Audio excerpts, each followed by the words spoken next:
of you have been attending our FedScore events for a few years now, and for that we're really, really grateful. For those of you who are here for the first time, we'd like to welcome you to our event today. My name's Lea England, and I'm a newly minted volunteer for the Lyme Disease Association of Australia. It has been a huge year for the LDAA with the Senate inquiry into Lyme-like disease and the public hearings in Perth, Brisbane and Canberra. I guess they weren't game enough to come to Melbourne. Too many feisty Limeys down here, and you're all here today, so thank you for that. On May the 4th, the Senate committee released an interim report recommending the inquiry continue under the new government to be elected in July. This is really important as there are a lot more for the Senate committee to investigate. Also, there is a lot we, the Limeys, can do to make sure that happens.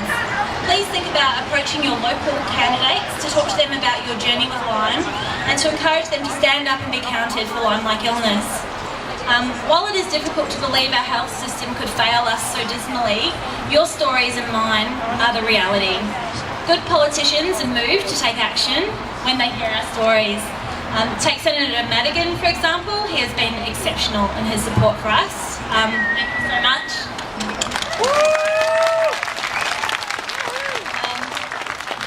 I'm not sure if it's possible, but we'd like to find some more like Senator Madigan. We have a lot to do to engage with politicians, which is what the focus of the May Lyme project is this year. As patients, our goal is always to help them help us. Just let us know if you'd like some assistance. There are some clear instructions about how to approach your politicians on the LDAA website. Together we can do this. We are also fundraising this May as our annual campaign is vital to keep the Lyme Disease Association going. We are hoping that you will ask your friends and family to donate $10 in May.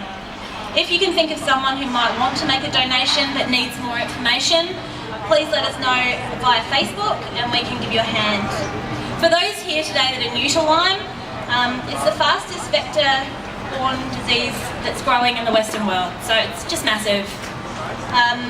It is infectious, it can be deadly if it's not treated early, and it's not recognised here in Australia by the mainstream medical profession. Okay, though we've made some progress this year, thousands of sick Australians are still stuck in the great divide between the desperate reality and the denial of the health regulators and the medical authorities. There is widespread agreement from government and doctors Australians are becoming sick because of a tick bite. Even so, they claim there is no acceptable evidence of the American strain of Lyme, and they use that to justify denying Australians treatment and respect. Given that there has been no epidemiological, the big word, investigation and barely any current scientific research into what is making Australians sick, it is hardly surprising there is no scientific evidence. The Lyme Disease Association is asserting that we are the evidence. The patients are more important and more informative than bacteria or pathology. Together we can build momentum to change the ignorance and heartlessness that leave us suffering. Fortunately, we have a new ambassador to help us. The Lyme Disease Association is delighted to have Tessa Wallace on board as our new ambassador. We are so proud of what she has achieved, and we know her inspiring story will draw attention to this neglected illness. Tessa was diagnosed with Lyme disease a few years ago. Despite this, she has performed as a swimmer, representing Australia at the international level at the World Championships, the Commonwealth Games in 2010 and 2014, and the Olympics in 2012, all whilst battling this illness. Even more amazing is that the Australian Swimmers Association said she did it all with a smile. Fortunately, we Limeys, we have each other, and today our numbers and momentum and voice has increased with Tessa joining us. Please join me in welcoming Tessa Wallace.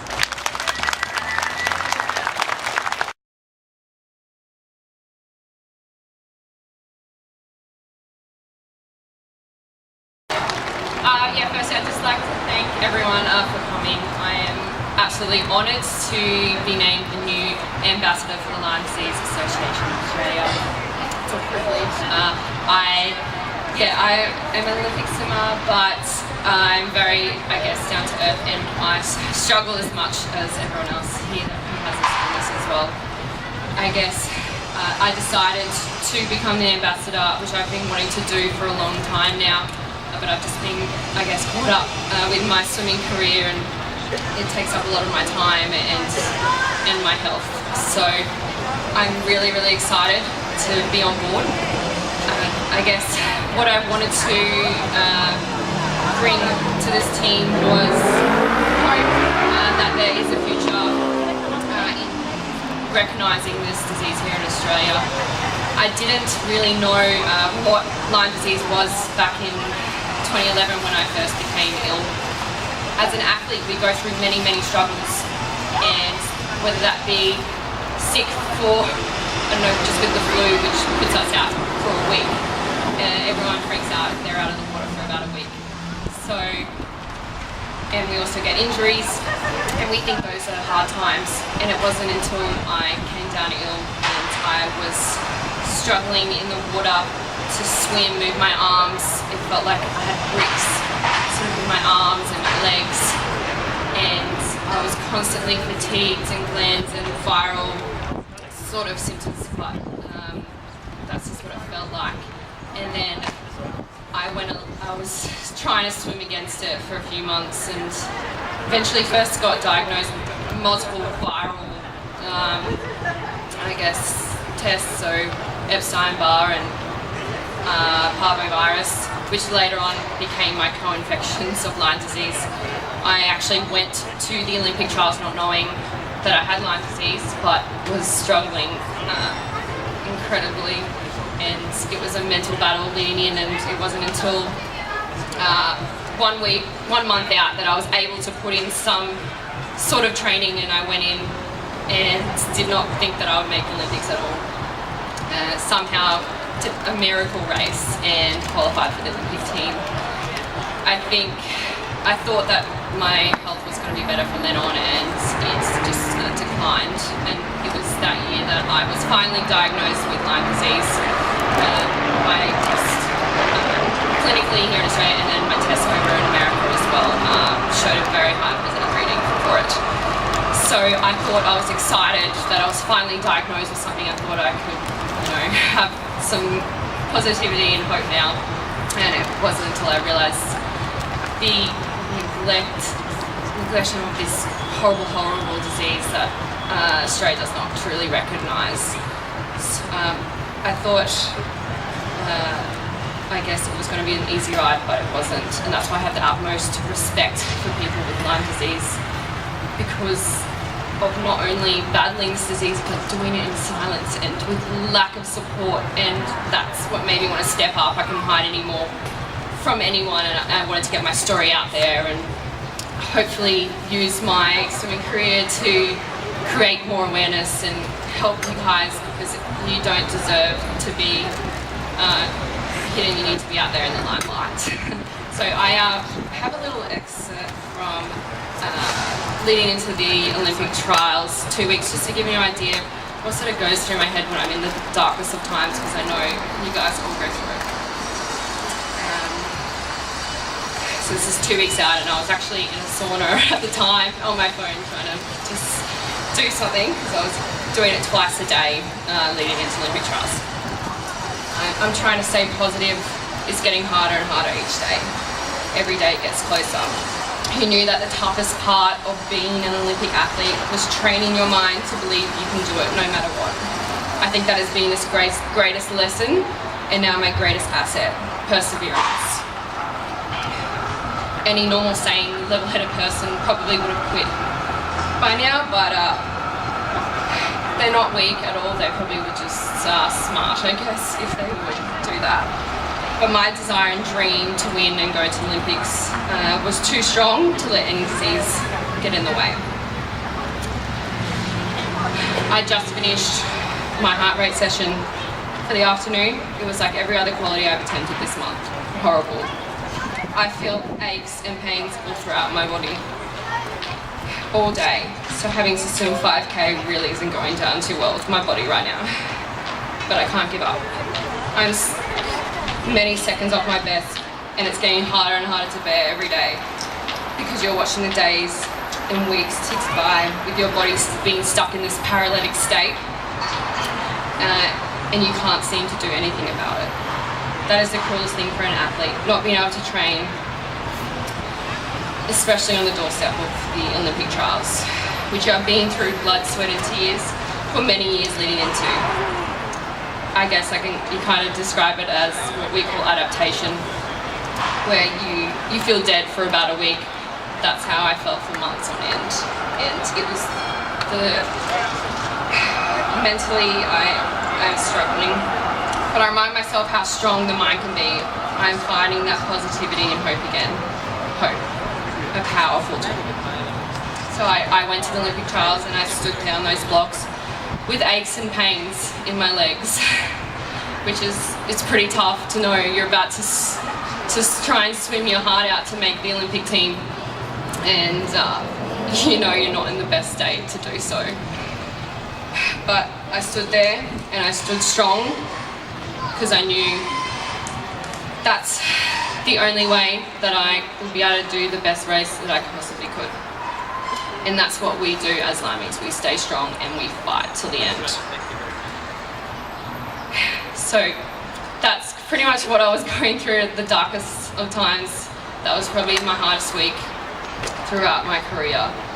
And I managed to just go 1 second over my PB and just miss qualifying for the Rio Olympics.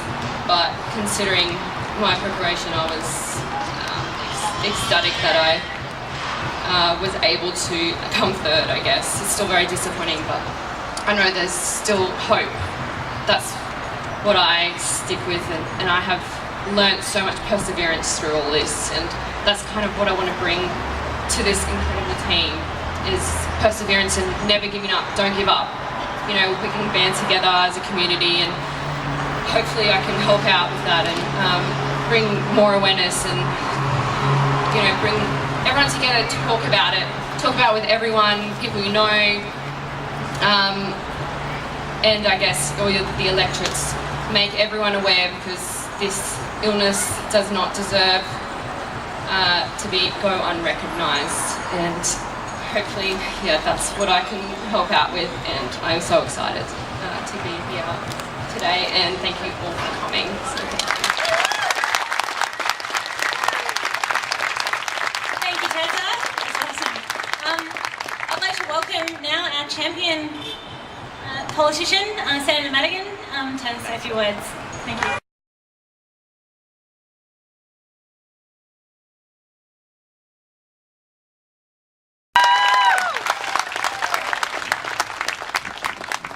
Thanks very much, Lea, and what an inspirational speak from Tessa Wallace here today, who's pushed through enormous adversity and shown enormous strength and perseverance. And you're all endowed with that, every person here. And, you know, one of the most confronting things about this insidious illness is that it doesn't discriminate. You know, you look around here today and it doesn't discriminate between age or gender or where we live or what our background is. Everybody, every Australian can be afflicted by this disease.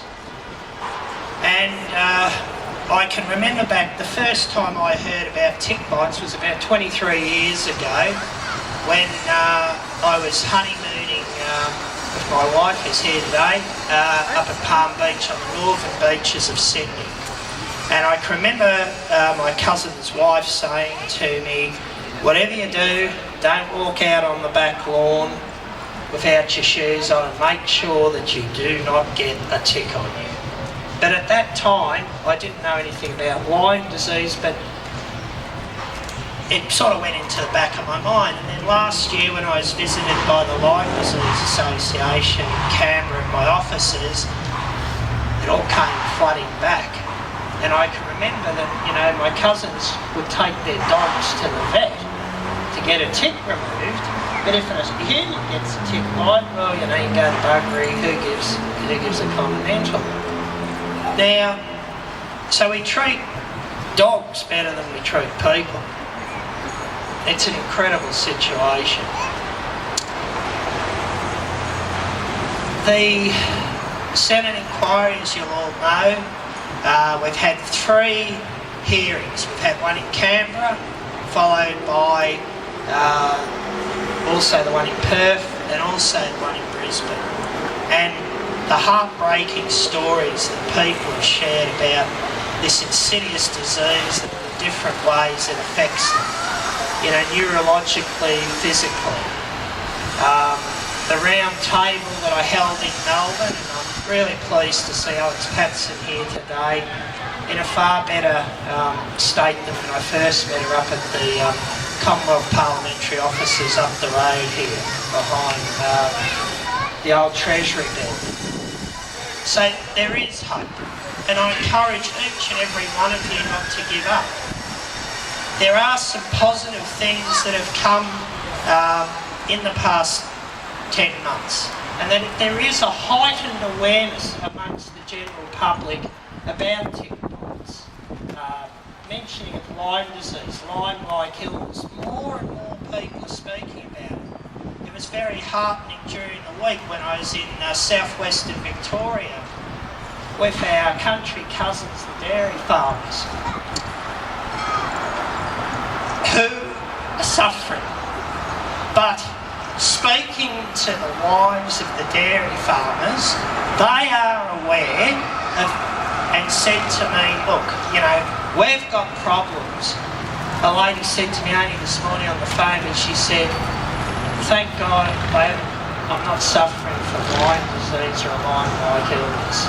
So in spite of the fact that they're facing enormous challenges, as I'm sure you would all recognise, their lives are being ripped out from under them, they have empathy with you. And I'm sure you have empathy with what they're going through. So, we've got to focus on what unites us and not what divides us. We have to focus on some of the testimony that was given at the Lyme disease inquiry. And one thing that springs to mind is Professor Peter Collignon, who, I'm sure plenty of us here would be sometimes disappointed in what Professor Collignon says, but one good thing that I heard in it, we've got to focus on the positives and not the negatives, is that he said it is far better that you don't get bitten by a tick, you don't get bitten by a mosquito. So that's a little bit of light that they're admitting that it is better not to be bitten by a tick. So it would follow on logically from that we need to educate the public, we need to educate nurses and doctors that if a person presents with a tick bite, that the tick is removed in the appropriate manner, that they have a duty of care to make sure that if a person presents, as I said, in a hospital or a surgery or a rural health practice with only a nurse, that the ticks are taken out properly and they know the right way to do it. That we need, prevention is better than cure. That I would hope, I dream one day in the not too distant future that they might be proactive and they may give people a course of doxycycline so that we might prevent people from getting it. Because, I've spoken to many people here today who said they've been suffering for decades and, only being diagnosed recently. And maybe we could have saved all that suffering, possibly with a simple course of doxycycline that wouldn't have cost $50. When we've got governments of all persuasions who are obsessed with talking about money, but what point is there to money and what point is there to economy if we haven't got people? If people are the pinnacle of our society. Each and every life is precious. And for the young people who are here today, who can't express themselves, who are suffering, who can't articulate what it is and how they feel, this is just an absolute travesty. That children are the future.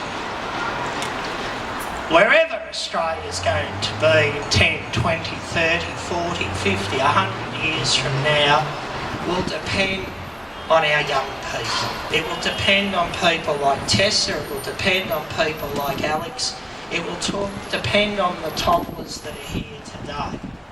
These are the future of Australia, and we must be doing everything in our power, everything with our last breath to give them every chance that we possibly can to be the very best they can be and not to hold them back. And this disease is stunting their potential, and yet they've got so much to offer. That is a crime to deny people their potential. It is not weakness to have empathy. It is not weakness to have compassion. I believe it's strength. I admire each and every one of you, and you know, I will promise you this one thing, that I'll fight to my last breath to get justice for you, and that, you know, any time that you hear people that denigrate people, that vilify people, that ridicule people, you must ask the question, why? Thank you very much.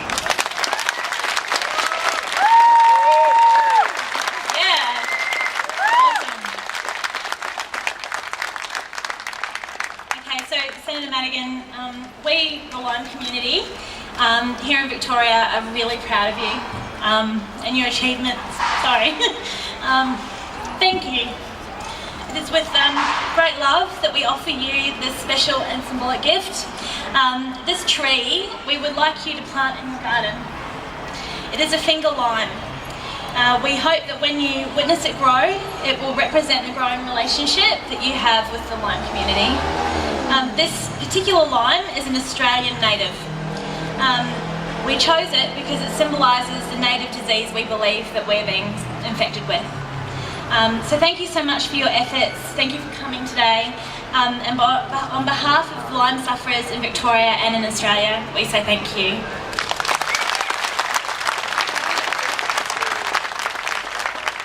I note here it's even got some lime grease slug pellets, so that's even more appropriate.